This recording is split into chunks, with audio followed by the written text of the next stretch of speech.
John Mullinax, head coach, our Murchie High School, reigning 7AA Southern Division champions last year. How did it feel finally to get over that hump and win a championship here in our Murchie? Oh, yeah, that's fantastic. It took us a long time, but our guys worked hard. We improved in the weight room, improved attitude. The brotherhood, that's our big word for our team, is together we can accomplish a lot of things, and last year we proved that. So we've got our guys headed in the direction we need to head. It's just a matter of just maintaining that. How has the community responded to that? Oh, fantastic. We've had great support. Student body, the community, the businesses, everything. We've had great attendance to our game, home and away. We had just as big a crowd at Dade County last week as they did. Sport's been great. They know we've had a few injuries, but the community's been behind us. Matter of fact, the community's been behind us ever since we've been here. It's just, it's finally, we got to a position where now we're a competitive football team. 500 during our non-region play to begin the season. Now as the sub-region season begins, it's the real season, I guess you could say. Preseason's over. The South Division, Pepperell, Rockmart, Coosa, Model, all these teams are fighting with you head and nails. How tough is it going to be this year? It's going to be a dogfight. Like you said, all of them, including Dyersville's in the South now with us. It's wide open. Next week we play Pepperell. I would think the winner of that game would probably be in the driver's seat for at least a week. And then, depending on who you got to go play the next week. Rockmart's off to a good start. Pepperell struggled a little bit. We've struggled a little bit. I think everybody in region, in our sub-region, is 2-2 except Rockmart, and they 3-1. So, and I think a lot of us has played some pretty tough opponents. We played Calhoun and Tryon. Tryon's a good football team.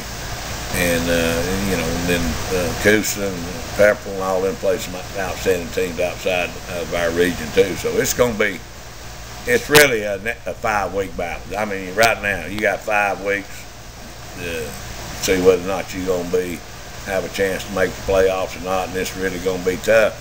And the people that, I think the bottom line is going to be how you survive injuries. If you survive injuries during them 5 weeks, you ought to be in pretty good shape and have a shot at it. Speaking of injuries, what's some of the players this year? You lost a lot of talent last year, but who are some of the guys that stepped up this year and has helped your Murchie team maintain that level of credibility and force going forward? Well, Trey Pledge, we'll start with him. We lost him first half of the Tryon game for the season with a torn ACL. He was our leading rusher that was returning and probably the fastest guy on our team. So we've had to replace him with Jake Nix, who's an all-around good player and a 4-year starter at our fullback position, and he's been slowed a little bit by injuries. But then we got Blake Pooh and Avery Anderson and Marcel Hudson, all those guys returning starters from the past, along with 3 or 4 offensive linemen and defensive lineman, L.A. Dunaway, and Jordan Abney's been starting for 3 years, L.A. for 4. Where we didn't have much experience coming in has been at linebacker and secondary in the kicking game. But other than that, we had returning starters in just in 9 out of 11 positions on offense, and but the injuries have knocked us back a little bit. But hopefully we're going to have them all healthy by next week when we get ready to play Pepperell. You've had a lot of years coaching experience in many different schools, different states. It's hard to get a program up to the top. How hard is it to stay there, and what are you doing to keep our Murchie at the top of 7AA? Well, I say the success we've had at the other schools we've been at, once we've started winning, we've maintained that. I think that's very important. You don't want to have peaks and valleys and go 7-3, 3-7. You try to maintain it by having a good junior varsity team, spending time with those guys, so when the seniors do leave, those guys are ready to step up and play.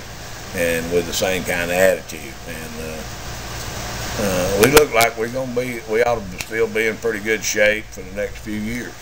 We've got more freshmen we've ever had. This is the biggest squad we've ever had. We've got 70. When everybody's healthy, we've got 70 players. That's the most we've ever had. And so to maintain that, we got to maintain our work in the weight room, maintain our that tough attitude. We've got to have a tough mental attitude about playing, because people in this region play. They'll hit you in the mouth and they'll get after you, and the only way you're gonna compete with them is to respond the same way. And finally, anything less than what would be disappointing for you this year? Well, this team set to go. We don't make the playoffs again. It'll be disappointing season. That's our goal. That's the only goal we set. We want to be one of the 4 teams out of Region 7 AA. It goes to the playoffs. Hopefully, it'd be 1 or 2, so we get to play at home. But it would not be a disappointing season if we could be one of them top 4. Putting you on the spot, name the 4 teams. Well, Calhoun by far. I don't know. I think it's Dade County very much improved. They could be there. From the north, Gordon Central got a good football team. I would think Calhoun, Gordon Central, Dade County would be my pick for the top 3 out of the north. And out of the south, it could be any one of us. Any one of us that could be in that spot. I think Calhoun's a whole lot better than everybody else by far. And the rest of us is battling for 2nd, 3rd, and 4th, just to be honest with you.